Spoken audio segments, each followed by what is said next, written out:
Hello मेरे प्यारे दोस्तों, आपका स्वागत है मेरे यूट्यूब चैनल गौतम ऋतु में। आज के इस खास वीडियो में खास स्पेशल जो न्यूज़ है, जो इस समय लोगों को दुख में, कष्ट में डाल दिया है।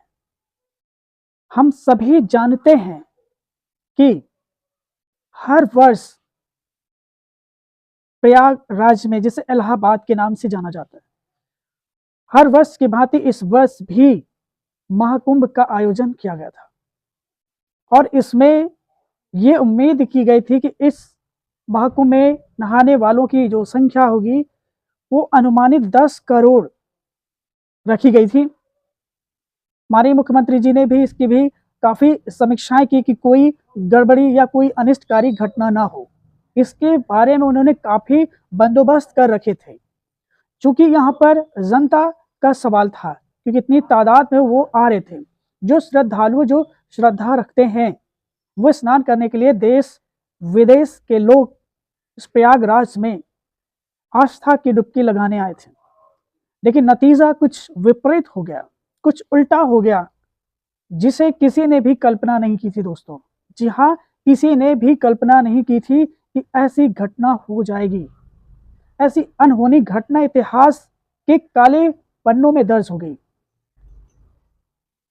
जो भगदड़ हुई मौनी अमावस्या के दिन, वो देश ही नहीं बल्कि समस्त संसार को विभोर कर दिया है। अभी तक ये नहीं पता लग चुका है कि आखिर इस घटना के पीछे की असली वजह क्या है, क्योंकि यहाँ पर मरने वालों की संख्या हम बता नहीं सकते हैं कितनी मरी है, क्योंकि इतनी ज्यादा भगदड़ हो गई, इतने ज्यादा लोग मर गए, अपनों से लोग बिछड़ गए, कितने लापता हो गए, इसकी कोई किसी को जानकारी नहीं है। बस कोशिश की जा रही है आखिर ये घटनाएं जो घटी आखिर क्यों घटी, आखिर इसका कारण क्या था, प्रयोजन क्या था, ये किसी को भी नहीं पता था कि ऐसा हो जाएगा। क्योंकि जिस हिसाब से भीड़ आ रही थी उस हिसाब से बंदोबस्त कैसा था, ये प्रशासन, मेला और माननीय मुख्यमंत्री जी को काफी संज्ञान में लेना चाहिए था। क्योंकि ये जो आस्था का जो संगम है, जो 12 वर्ष में महाकुंभ का जो पर्व आयोजित किया गया 2024-25 में, वो पूरे विश्व विख्यात है। और यह नहीं है आज से नहीं, सालों से इस महाकुंभ का आयोजन किया जा रहा है और होता रहेगा। लेकिन इस तरह की जो ये घटनाएं घटी, क्या ऐसी घटनाएं होनी चाहिए थी? नहीं। इसके मूल कारण क्या है, इसके तथ्य क्या है, आखिर इसकी कमी क्या रहेगी, कहाँ चूक रह गई जिसकी वजह से यह घटना घटी, इसका जवाब किसी के पास नहीं है दोस्तों कि इसका मूल कारण क्या था, आखिर ये कैसी भगदड़ मची। कुछ लोगों का कहना है कि कुछ जो अखाड़ा निकला था उसकी वजह से भगदड़ मच गई। किसी ने कहा कि नहीं, कुंभ मेला में मुहूर्त देखा जाए, तो लोग 12 बजे रात से ही रात भर वहां पे इकट्ठा हो गए घाट के किनारे। उन्हें क्या पता था कि ये अंतिम घाट होगा उनके जीवन का, अंतिम दिन होगा उनके इस जीवन का, कि लीला यहीं पे समाप्त हो जाएगी। और अचानक से इतनी भगदड़ मच गई कि कितने लोग, बुजुर्ग, इस विनाशकारी भगदड़ में सबसे ज्यादा अगर मृत्यु हुई तो वो महिलाओं की हुई दोस्तों। जी हाँ, उसमें न जाने कितने छोटे छोटे बच्चे जो अपने माँ बाप की उंगलियां पकड़कर यहाँ वो आए थे कि आखिर संगम क्या होता है, माघ मेला क्या होती है, उन्हें इसकी कोई जानकारी नहीं थी। वो अपने माँ बाप के प्रेम और स्नेह में चले आए थे, लेकिन उनको क्या पता कि जीवन का आखिरी दिन उनके लिए होगा।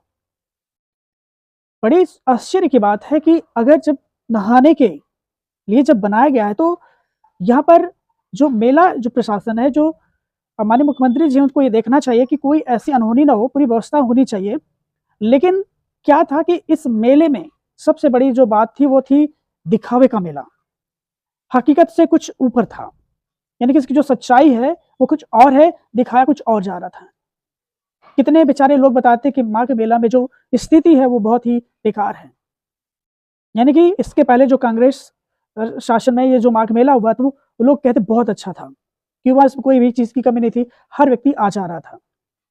कुछ लोग ये भी कहते हैं कि ये जो माघ मेला है, ये माघ मेला नहीं, ये बिजनेस मेला है। जी दोस्तों, हाँ, बिजनेस मेला। जब आस्था के पर्व में बिजनेस मेला हो तो वहां अनहोनी तो अनिश्चित रूप से होनी ही है, क्योंकि यहाँ पे आस्था से ज्यादा बिजनेस को डील किया गया था। स्पेशल घाट अलग बनाए गए थे, आम लोगों के लिए अलग बनाए गए थे, क्योंकि एक तरफ से लोगों को आने का है, एक तरफ से जाने का है, मगर उनको ये नहीं पता इतनी तादाद में इतनी भीड़ है कि आखिर इन सबको कैसे हैंडल किया जाएगा। क्योंकि कोई छोटा-मोटा ये मेला नहीं है, ये विश्व मेला है।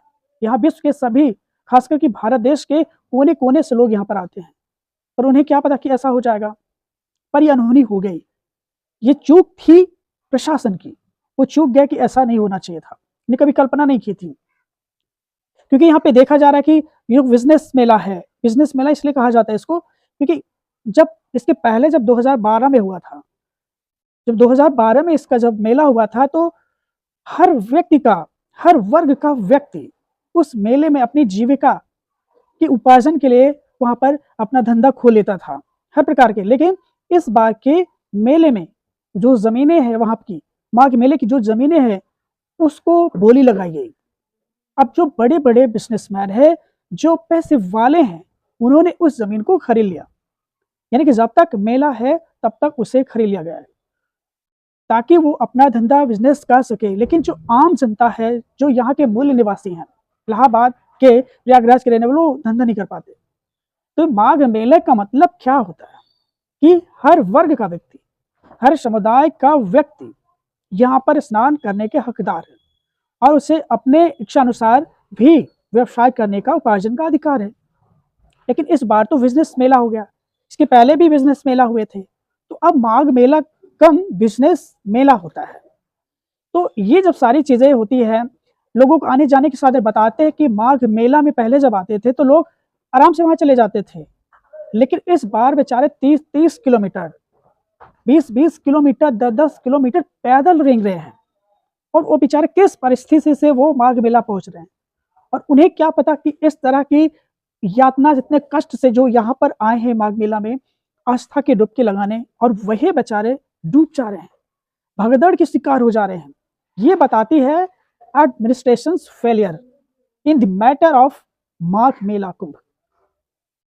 उसको संज्ञान में लेना चाहिए। और मैं तो ये अपील करता हूँ कि जो बेचारे अपने प्रियजनों को खोया है, उन्हें तो वापस नहीं लौटाया जा सकता दोस्तों।